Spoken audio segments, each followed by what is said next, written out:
Okay, so this is the key to test 2, and in number 1 on test 2, you had this compound inequality, and you wanted to solve this compound inequality and also write the interval, and write the solution interval notation, also graph the solution on a number line.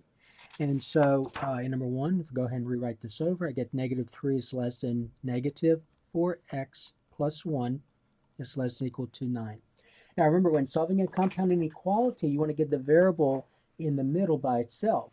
And so when I do that, the first thing I have to do is subtract 1 from all parts. So subtract 1, subtract 1, subtract 1. And so when you combine like terms next, a negative 3 and negative 1 is a negative 4 is less than, this is 0. And so you have negative 4x is less than or equal to 9, and a negative 1 is a positive 8. Now the next step is, see, you've got to get x right here. So right now I'm multiplying by negative 4. The opposite is to divide by negative 4, but I've got to do that to all parts. Okay? And so now if I simplify, now you got to remember also that, remember, this is an inequality. I am dividing by a negative number. So remember, when you divide or multiply an inequality by a negative number, you have to reverse the inequality symbol. And so then I get this. I get negative 4 divided by negative 4 is 1. Remember, you got to reverse this. So 1 is going to be greater than or equal to, and this is going to be negative 4 divided by negative 4 is 1. 1 times x is x, and that's going to be greater than or equal to a negative 2. Now remember, when you put this in interval notation, you always have to go from smallest to largest. So which you see, 1's not smaller than negative 2. So what we talked about in the lessons was to reverse this. So rewrite it going the other way. So negative 2 is less than or equal to x is less than 1. So these two are equivalent. All right, so those are equivalent. And so now the interval notation then will be bracket. Remember, since there's an equal sign, you can use brackets. So bracket negative 2 to 1. So any real number between negative 2 and 1 with parentheses around 1 because there's no equal sign. So up all the way up to 1. So 0.999999 and so on. Okay? So that's your interval notation. To graph it, in the lessons, remember we indicated that you put negative 2 like this, you put 1 like this. Since you're doing this by hand, you're going to do it like this. You're going to put bracket over negative 2. Okay? And then you're going to put 1, parentheses over 1, and then you're going to shade it in. So that's your graph. Okay, now let's look at number 2. Number 2, you want to graph this absolute value equation. And so you had your choices, and you had to pick the correct choice. So we have the absolute value, y equals the absolute value of x minus 3. What you had to do there is actually use a t-table at this point. So if you just use a t-table, you'll notice what's going to happen. And also the other thing you have to remember is that the graph of an absolute value is either a v going up or this shape going down. Okay, so it's either one of those. So if you let x be 0, I get the absolute value of 0 minus 3. So that's going to be y. Y equals the absolute value of 0 minus 3. The absolute value of 0 is 0, and 0 minus 3 is a negative 3. Okay, now notice that this is multiple choice. So once you had that, you just look for the one that has 0, negative 3, right? So 0, negative 3 is on the y-axis. So notice this is not it, because that's positive 3. This is negative 3, 0, so that's not 0, negative 3. This is 0, 3, so that's not 0, negative 3, but this one is. So that's the only one that matches that first point you chose. So it had to be B. But if you continue on, let's just see what else you could have, what other points you should have gotten. If x is 1, you get the absolute value of 1 minus 3. The absolute value of 1 is 1. 1 minus 3 is a negative 2. So you have 0, negative 3, which is here. You have 1, negative 2, which is right here. See that? And then if you let x be, let's say, negative 2, I get the absolute value of negative 2 minus 3. And the absolute value of negative 2 is 2. 2 minus 3 is a negative 1. So if you look at the point negative 2, negative 1, that's this right here. So the answer is B for for number 2. So the answer for number 2 is B. All right. Now number 3, if you look at number 3 now, you have this. Let's see. All right. So number 3, you're given the midpoint and the distance formula, and so you're told that the endpoints of a line segment are these, and you want to find the midpoint and you want to find the length of the line segment. So in part B, you have to use a distance formula to find the length of a line segment. And it also said make sure you simplify the radical if possible. Okay, now so our endpoints are -8, -8, 2, and -2, 5. And so a good idea would be to go ahead and label these as x sub 1, y sub 1. So this is my first point, and this would be my second point, x sub 2, y sub 2. And then in part A, you want to find the midpoint. And so the midpoint, remember the midpoint formula is this. That's where you take the average of the x coordinates, and then you take the average of the y coordinates. And so the midpoint then, you're going to say that's going to be -8 plus a -2 divided by 2, comma, and then you add the y coordinates together, 2 plus 5 divided by 2. And so then this becomes -8 and a -2 is a -10 divided by 2. And then 2 plus 5 is 7 divided by 2. And then simplifying this, don't leave it like this because you're expected to know that -10 divided by 2 is a -5. So you get -5, 7/2. All right, and then part B, you wanted to find the distance between the two, so the length of the segment. And so that's the formula, distance equals the square root of x sub 2 minus x sub 1 squared. So you're going to subtract your x coordinates and square that. And then you're going to subtract your y coordinates and square that difference. Okay, so the distance then would equal the square root of, and then you subtract your x coordinates. So -2 subtract -8 squared plus, and then they'll do the same thing with the y. 5 subtract 2 squared. And so then this becomes -2 subtracting -8 becomes -2 plus 8 squared. And then right here, all of you should know that 5 subtract 2 is 3. So you get 3 squared. Now simplifying this little part, -2 plus 8 is 6. So I get the square root of 6 squared plus 3 squared. And so then this becomes the square root of 6 squared is 36. 3 squared is 9. So I get the square root of 45. Now you need to simplify this. So notice that 9 is the largest perfect square that goes into 45. So that becomes the square root of 9 times square root of 5. So you get 3 square root of 5. And so that's the answer for the length between the length of the line segment that has those two endpoints. All right, so that was number 3. Now if I look at number 4, so number 4, you have this in number 4. You have the equation of a circle in standard form, and all you want to do here is just find the center and the radius. Now remember, the center is HK. Okay, so the center is HK. So remember, you got to say x minus h and then y minus k. And the radius, see, this is r squared. So the radius would be the square root of whatever this is. Okay, so in number 4, we have, I'm going to rewrite this. So we have this. We have the equation of a circle in standard form.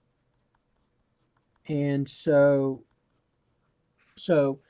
we know that the center is HK, but remember it's got to be x minus y minus. So notice this is x minus, so this is your h here. But here you may want to remember that y plus 5 is the same thing as saying y subtracting -5. And so this -5 is your k. So your center is 4, -5. The radius, all right, now remember this right here, this 18 is r squared. So r squared equals 18. to get r by itself, you're going to take the square root of both sides. And so I get r equals the square root of 18, but it does say to simplify the radical. So the largest perfect square that goes into 18 is 9. So I get the square root of 9 times the square root of 2. So that's 3 square root of 2. So the radius, the length of the radius, will be 3 square root of 2. All right, so that's number 4. Okay, number 5, we had this. Number 5, this time your circle is in general form. You want to get it to standard form. So you write the equation in standard form. And so that's where you had to complete the square on the variable x's and on the variable y's. And so let me go ahead and rewrite the equation. So this was our equation. And when writing an equation in standard form, equation of a circle in standard form, so you want to get this to look like this. So you're going to complete the square on the x's, and you're going to complete the square on the y's. And remember, you always want the constant on the other side. All right, so we already have the constant on the other side. Now, you're going to complete the square on the x's, and you're going to complete the square on the y's. So we're going to leave some space here. So we're going to rewrite this as x squared minus 6x, and you're going to add something here. And then you're going to have y squared plus 8y plus, and you're going to add something here. And remember, you have that 3. Now, what you add here and what you add here, you have to do the same thing here. So you're going to have plus some number and then plus some number. Okay? All right, now here's how you complete the square on the x's. So you're going to take the coefficient of x, which is negative 6. You're going to divide that by 2. Always divide by 2. So that gives you negative 3. Then you take that negative 3 and you square it, and you get negative 3 times the negative 3 is 9. And so you add 9 here and add 9 here. Then you do the same thing with the y's. So you take the coefficient of 8, which is, I'm going to go ahead and put that here, coefficient of 8 with coefficient of y rather, which is 8. You divide that by 2, you get 4. You're going to take that 4 and you're going to square it. 4 times 4 is 16.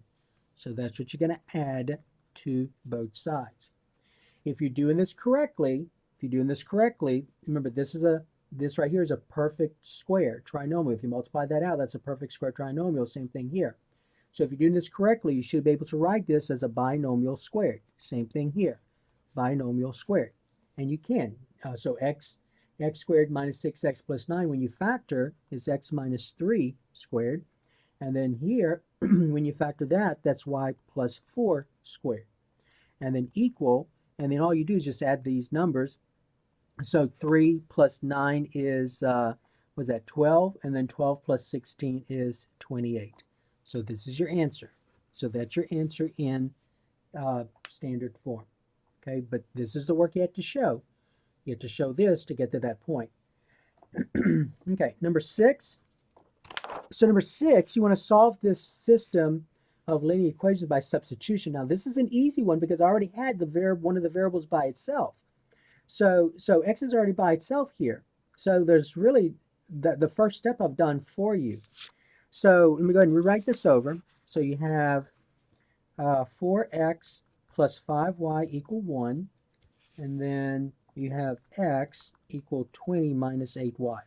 So remember, when doing substitution, you got to follow directions. Direction says use substitution. It also said write the answer as an ordered pair. And so that's, you're going to put the solution as an ordered pair.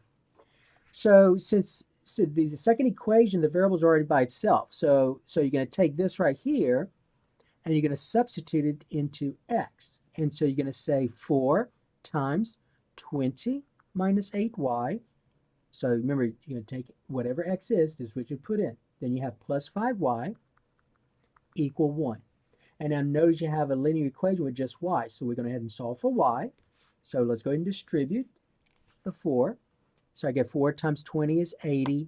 4 times a negative 8y is a negative 32y. Plus 5y equal 1.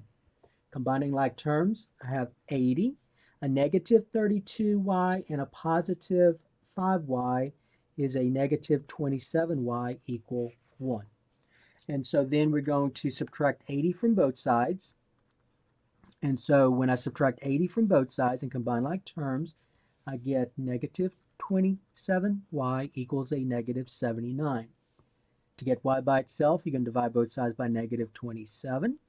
Negative 27 divided by negative 27 is 1. 1 times y is y. And then just using your calculator, 79 divided by 27 gives us, ooh, let me make sure. Okay, I'm sorry. This is okay,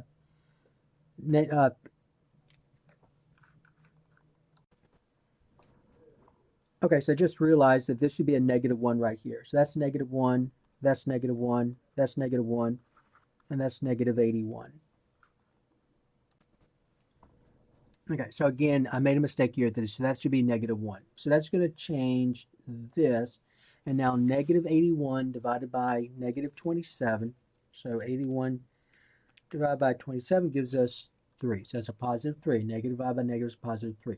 Okay, now, once you find your y, you need to find your x now. Because remember, you got to find the solution to the system. So you see an x and a y. So far, my solution, in terms of an ordered pair, my y coordinate is 3. So all I got to do now is find the x coordinate.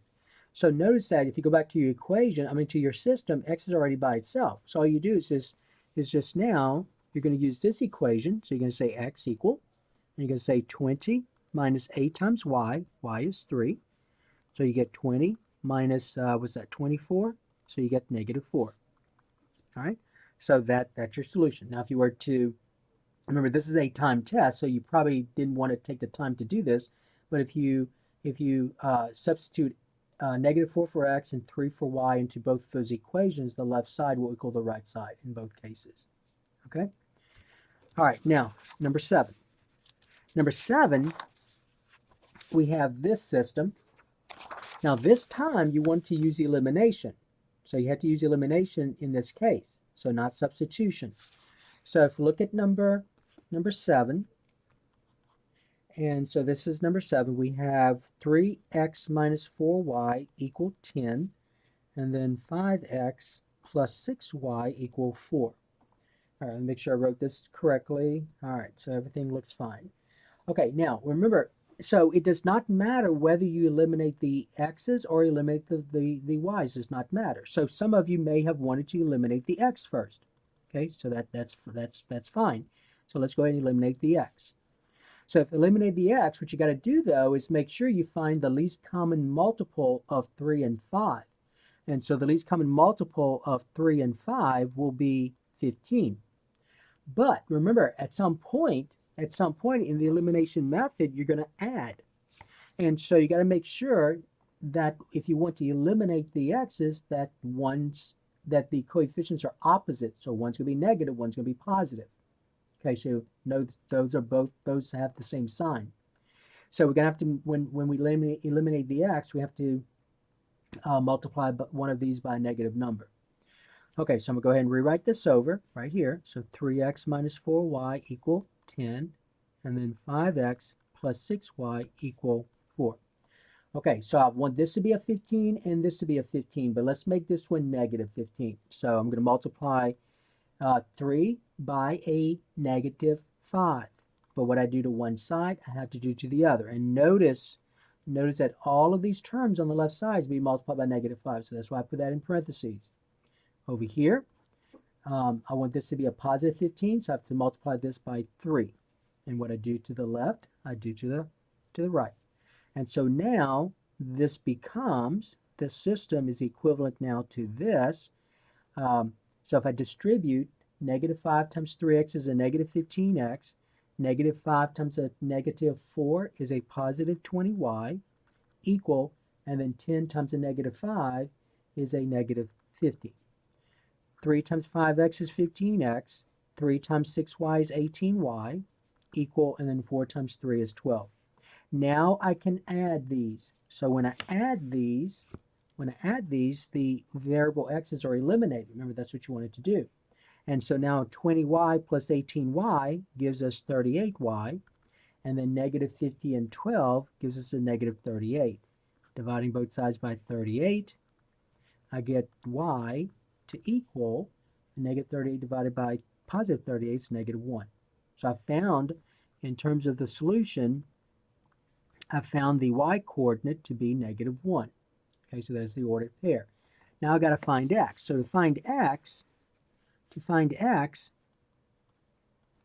all you do is just go back to one of these equations, and in place of y, you're going to substitute -1. It does not matter which one. So I'm just going back to the first one. So I get 3x minus 4 times y, which is -1, equals 10. And then all you do is just solve for x. So I get 3x, a -4 times a -1 is a +4, equal 10. Subtract 4 from both sides. I get 3x equal, and combine like terms, I get 6. Divide both sides by 3. I get x to be 2. So that's your solution, 2, -1. Now, so remember, this is a process you use if you eliminate the x's. Now, some of you eliminate the y's. So let's see what happens if you do that. Eliminate y. Okay, so if you go back, though, notice that the coefficient of y here is -4. Coefficient of y here is 6. So the least common multiple of -4 and 6 is 12. So the least common multiple will be 12. So I want this to be 12, I want this to be 12, I want one to be negative, one to be positive. So notice that they already have different signs, so I don't have to worry about multiplying, making one of these negative like I did here. So let me go ahead and rewrite this over. So I have 3x minus 4y equal 10, and then 5x plus 6y equal 4. All right, so we want this to be a -12, this to be a +12. So I'm going to multiply. To get -12, you have to multiply this by 3. So I'm going to say times 3 times 3. And to get this to be 12, I got to multiply 6 by 2. So I'm going to say times 2 times 2. Remember, both sides, all terms, have to be multiplied by 3 and 2. So that's why I put those in parentheses. Okay, now distributing, this becomes 3 times 3x is 9x. 3 times a -4y is a -12y, equal 10 times 3 is 30. For the second equation, 2 times 5x is 10x. 2 times 6y is 12y, equal 4 times 2 is 8. Now I can add, because now these are opposites. So that when I add them up, I get 0. So 10x plus 9x is 19x, equal 30 plus 8 is 38. Divide by 19. I get x to be 2.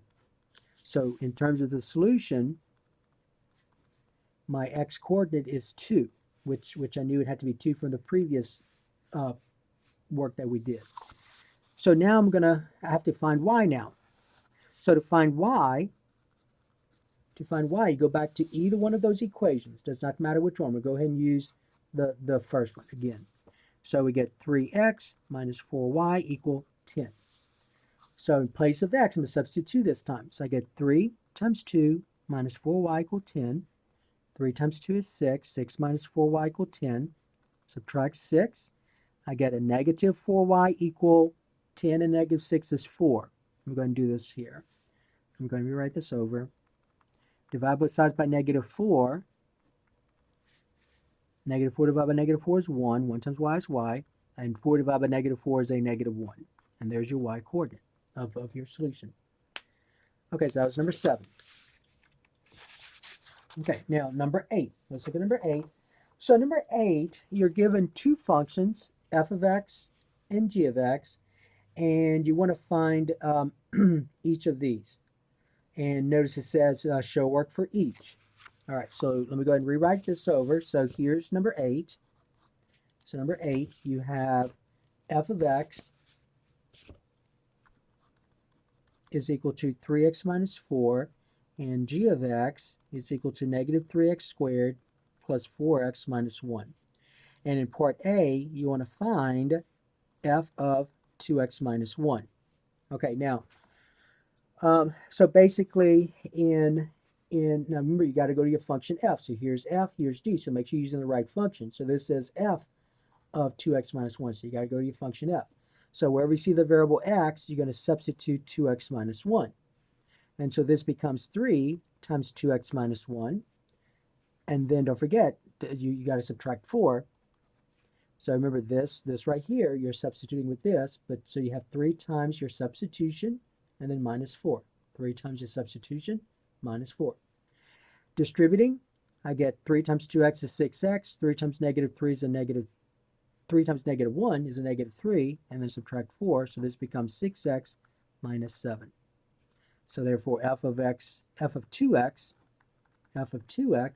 minus 1 equals 6x minus 7. Part B, this time you want to find g of negative x, so make sure you go to your function g this time. So in place of x, you're going to substitute negative x. So this becomes negative 3 times your substitution, which is negative x, but you're squaring that, plus 4 times your substitution, which is negative x, and then minus 1. Now you got to remember negative x squared, what that is. So negative x squared means negative x times a negative x. A negative times a negative is a positive. X times x is x squared. So this is just x squared. So that becomes negative 3x squared. A positive 4 times a negative x is a negative 4x, and then minus 1. And you're done. So that's your answer. So g of negative x is equal to negative 3x squared minus 4x minus 1. All right. Number 9. So number 9, this time you're given this function h of x, and all you want to do is just find h of negative 2 and then negative 2 times h of 3, and it says no work is needed. So let's go ahead and rewrite this over. So number 9, you have h of x is equal to 4x plus 3, and then part A, you want to find h of negative 2. So all you do is in place of x, you substitute negative 2. So that becomes 4 times negative 2 plus 3. 4 times negative 2 is a negative 8 plus 3, which gives us a negative 5. So h of negative 2 equals negative 5. All right. Now in part B, you want to find negative 2 times h of 3. So what you got to do first, remember, is find h of 3. So let's go ahead and find h of 3. So h of 3, wherever you see the variable x, you substitute 3 this time. So that's 4 times 3 plus 3. So that's 4 times 3 is 12. 12 plus 3 is 15. Now remember, see, in the lessons, I always mention go off to the side and do this work so you don't mess up. So we got h of 3 to be 15. Now what you're going to do is say, well, this is now negative 2 times h of 3, which is 15. And negative 2 times 15 is a negative 30. So therefore, your answer, you're going to say negative 2 times h of 3 is going to equal negative 30. All right, so that was number 9. Okay, number 10. Okay, so number 10, if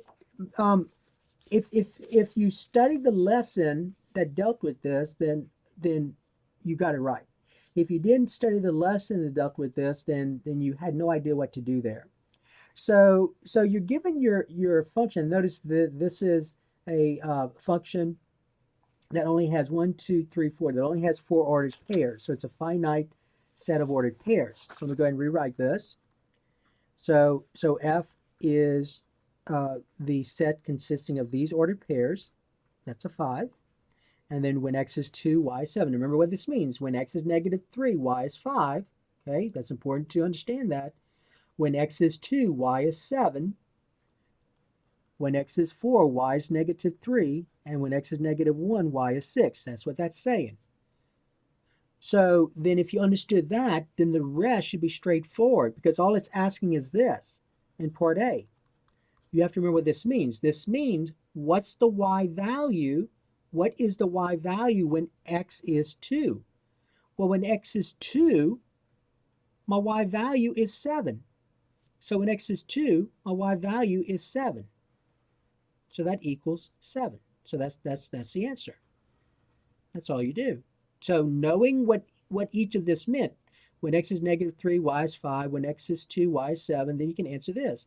Because f of 2 means, what's the y value when x is 2? Well, when x is 2, my y value is 7.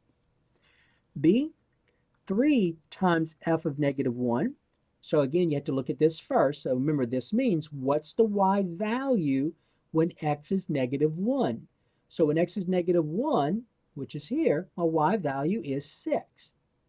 So this right here is 6. So this becomes 3 times 6, which is 18. So the answer, you're going to say 3 times f of negative 1 equals 18. C. All right, in C, you want to add these. You want to say f of negative 3 plus f of 4. So again, we're going to find each one individually. Remember what this means. This means what's the y value when x is negative 3? Well, when x is negative 3, my y value is 5. So this is 5. Plus, what is the y value when x is 4? Well, when x is 4, the y value is negative 3. And so 5 plus negative 3 is 2. And so therefore your answer, you're going to say f of negative 3 plus f of 4 equals 2. All right, so that was number 10. Okay, now number 11. Number 11 is where you had this graph of a function g of x. So this is g of x, and all you wanted to do was find the domain in interval notation, find the range in interval notation, and then answer this question. Okay, so remember, when you looked at the lessons, when you studied the lessons with this, we used a ruler to help us with this. And you also got to remember that with an open circle, that's going to be a parentheses when we talk about domain and range. If this was closed, there will be a bracket. All right, so as I go from left to right, and notice that on this side, on this end, the end behavior of this function, there's an arrow and it's pointing up. So when talking about domain, you always go from left to right. So when I go from left to right, I start touching the graph at this open circle. So that's x value negative 7. Okay, all the way. So every real number from negative 7, not including negative 7, but from negative 7 all the way to, and remember, it never stops because that arrow keeps on going, infinity is your domain. So the domain for number 11, the domain will be negative 7 because of the parentheses, because it was open circle, all the way to infinity with parentheses. The range, okay, so remember, talk about the range, go along the y-axis. So when I go along the y-axis, I start touching the graph here. And that's the y value negative 4. So all these y values are negative 4. Now, some students stopped here thinking that that was it. No, because remember, there's an arrow here. So you had to remember that this kept on doing this. So that's going from negative 4 all the way to infinity. So the range would be negative 4 with a bracket, because those are all closed. See, you don't see anything open here. So bracket negative 4 to infinity. And then to answer C, g of negative 3, remember, just like we did with the previous problem, just like we did with this, remember, this means what's the y value when x is 2? Same thing here.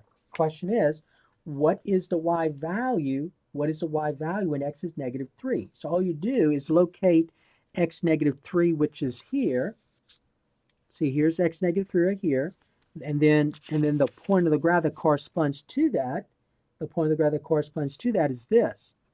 And so if I label that, that's negative 3, positive 1.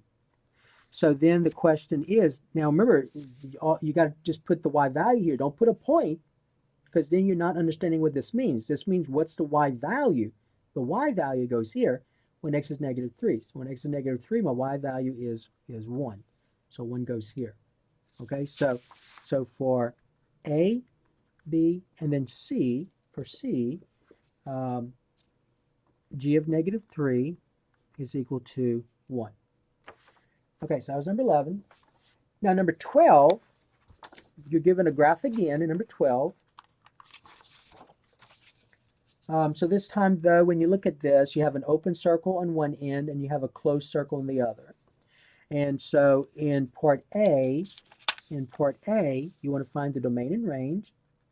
And then part B, you want to find f of negative 5. And then in part C, you want to find the value of x for which f of x is 2. So let's talk about the domain and range first. So this is number 12, domain and range. So part A, you want to find the domain, and then the range.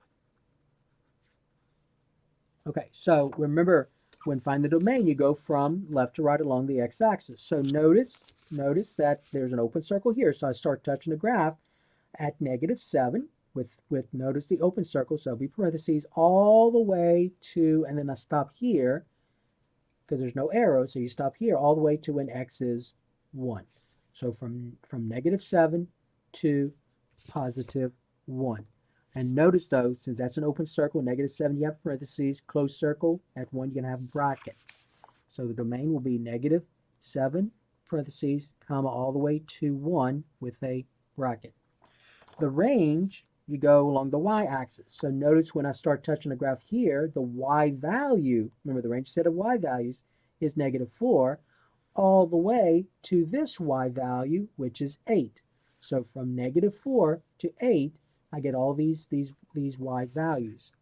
So -4 parentheses to 8 with a bracket.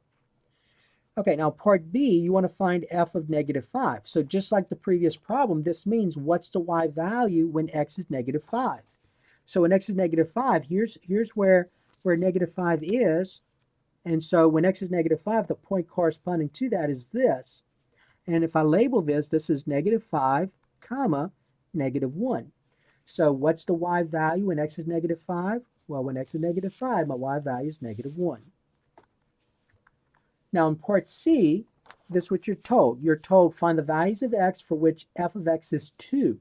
So remember, f of x is 2 means y equal 2. So this time you want to know what is x when y is 2. This said here, what is y when x is -5? This time you're asked what is x when y is 2. Well, for that one, remember you're going to look at your y-axis. So when y is 2, this is y is 2. There's the point that corresponds to that. That is the point -3, 2. And so now the question is, what's the x value and y is 2? Well, the x value is -3.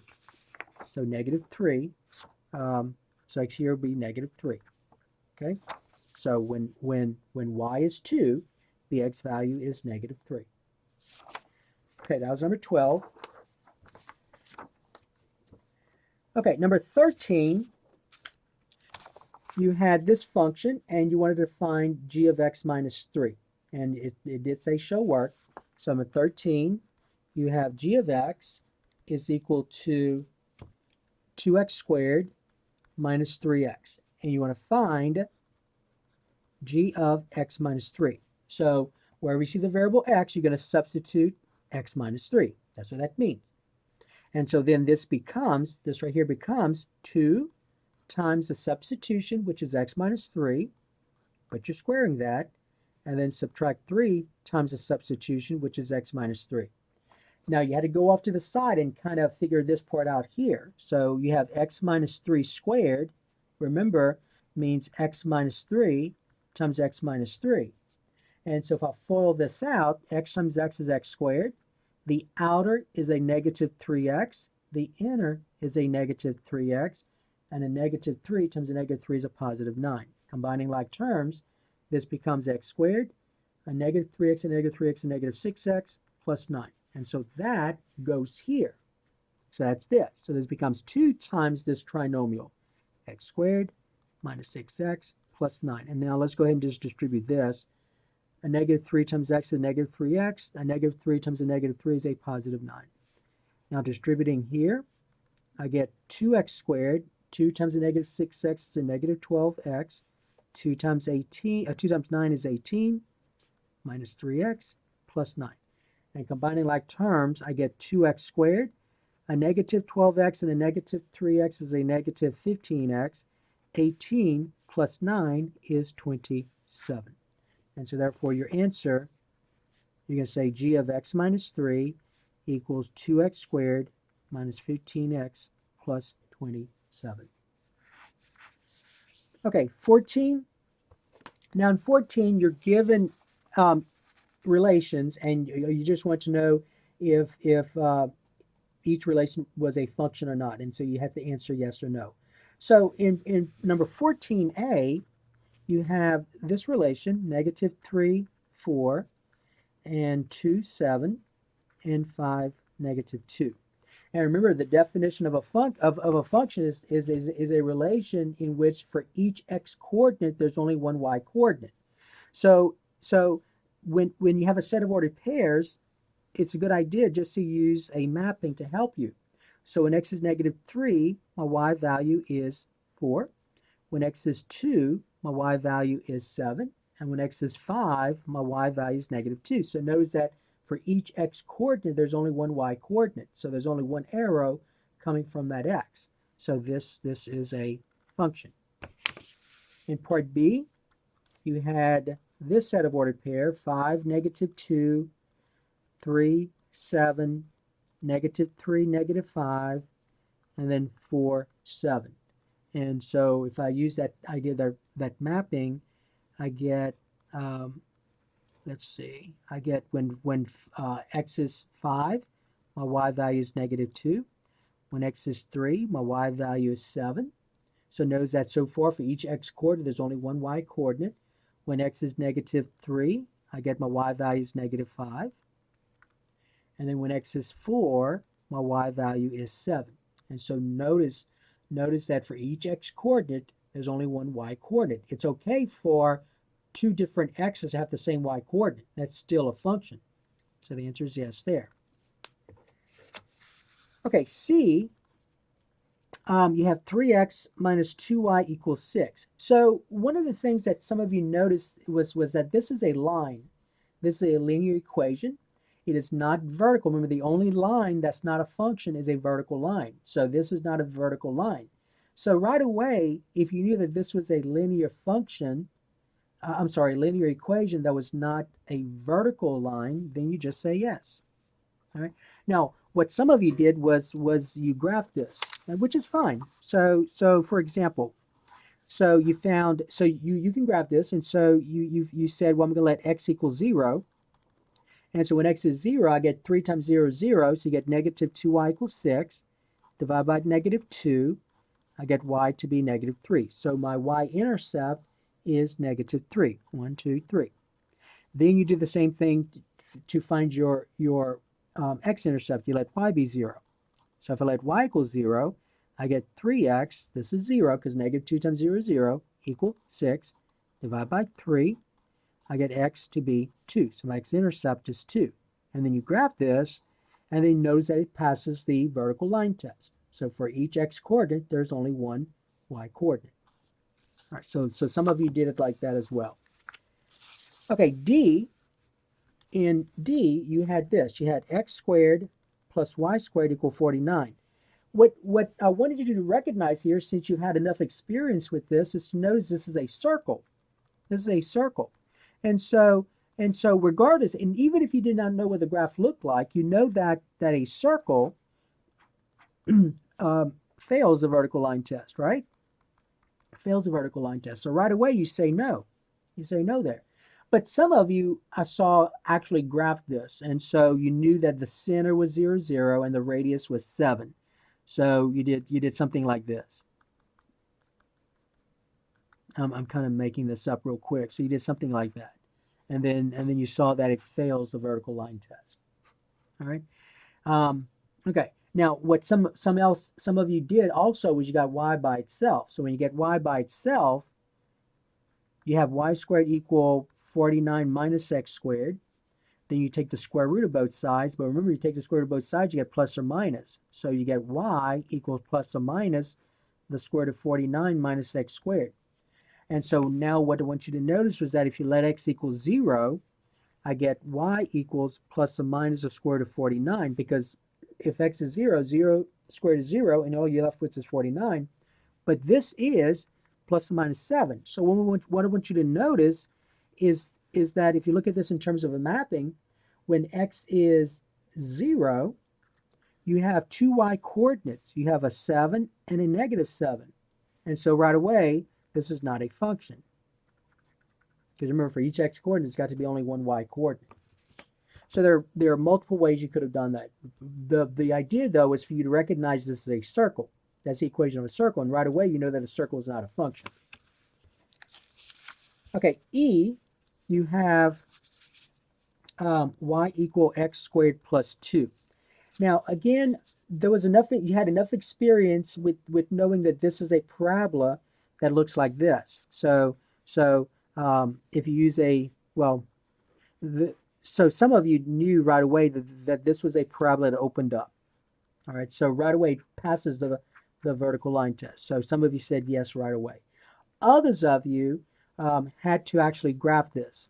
And so you said, well, if x is 0, I get 0 squared is 0, 0 plus 2 is 2. So you got 0, 2. When x is 1, I got 1 squared is 1, 1 plus 2 is 3, so 1, 3. When x is negative 1, now you got to be careful there. When x is negative 1, you get negative 1 squared plus 2. Negative 1 squared is a positive 1. 1 plus 2 is 3. And so you got something like this. And so notice that you had this parabola right here. Okay, so it passes the vertical line test. All right, and then even if you didn't graph it, some of you just looked at the table. You notice that, hey, for each x coordinate, it looks like I'm only getting one y coordinate, right? So if x is 3, I get 3 squared plus 2. 3 squared is 9. 9 plus 2 is 11. So notice that for this x coordinate, there's only one y coordinate. And just kept on, and you just need to do a few. And so you would have noticed that for each x coordinate, there's only one y coordinate. So you didn't have to know what the graph will look like. You did not have to know that it was a parabola that opened up, and so it passes the vertical line test. You could have done this just by plotting some points or picking some points for x and finding out that for each of those x values, there's only one y value. Okay, now in F, so in F, the graph was given in F, and so right away, you know that it fails the vertical line test. So the answer there is no, it fails the vertical line test.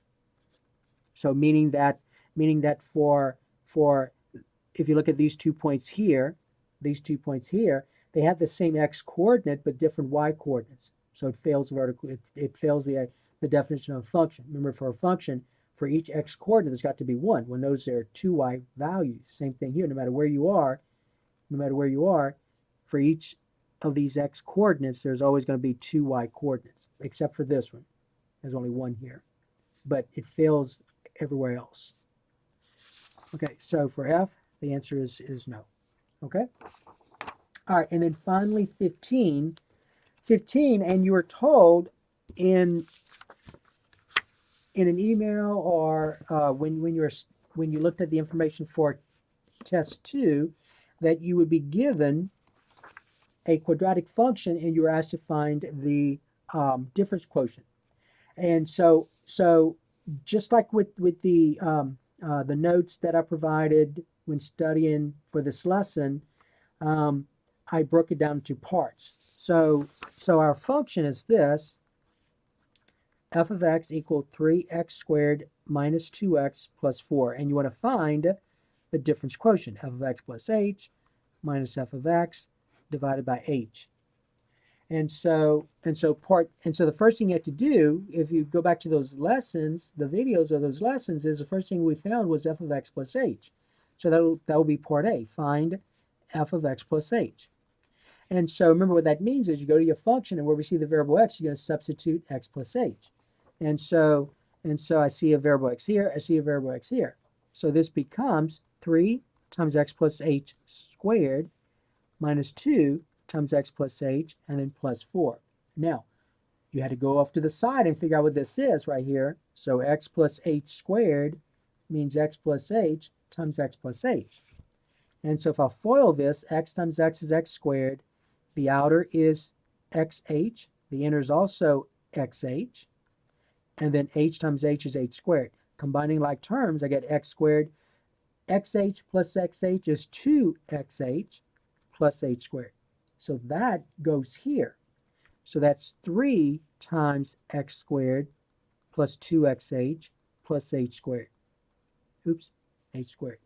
And then let's go ahead and distribute here. We get minus 2x. A negative 2 times h is a negative 2h, and then plus 4. Distributing here, I get 3 times x squared. 3 times 2xh is 6xh. 3 times h squared is 3h squared, and then minus 2x minus 2h plus 4. And then notice there's no terms here that can be combined, but that is part A. So that's the first thing you found. So this is your difference quotient. You got to find. You're going to break it down into little parts to help you. So this is this right here. Part B now is you're going to find the numerator. So you found this part, now you're going to subtract your function from it. So you have this. So in part B, you're going to find f of x plus h minus f of x. So you already found this part. That's this. So that's 3x squared plus 6xh plus 3h squared minus 2x minus 2h plus 4. You're going to subtract, you've got to put that in parentheses because you're subtracting your function, f of x. So your function is 3x squared minus 2x plus 4. Okay? Now, when you subtract that function, remember all these signs change now. So this becomes 3x squared plus 6xh plus 3h squared minus 2x minus 2h plus 4.